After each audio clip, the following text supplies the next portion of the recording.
Okay, folks, gears and goodies here.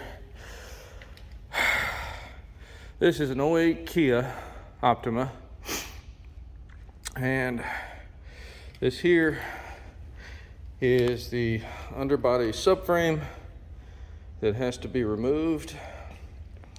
And the easiest way to do that is to, without having to remove the steering rack and everything off of the subframe and the sway bar, just disconnect that top sway bar link, pull this here hose from the power steering pump, and disconnect this one from the radiator, and pull the bottom bolts of the mount back there out, and disconnect ball joints and tie rods.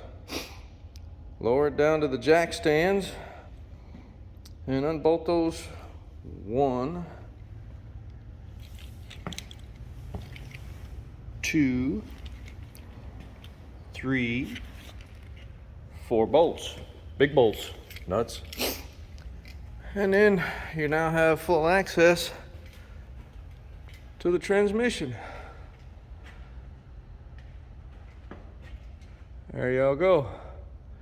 And make sure you get the starter out of the way so you can pull the transmission out.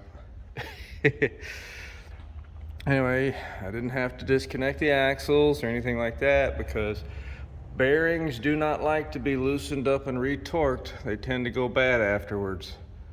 So if you can avoid loosening up your bearings, that's a good thing. Anyway, remember, God loves you. I love you. This is Gears and Goodies, signing off.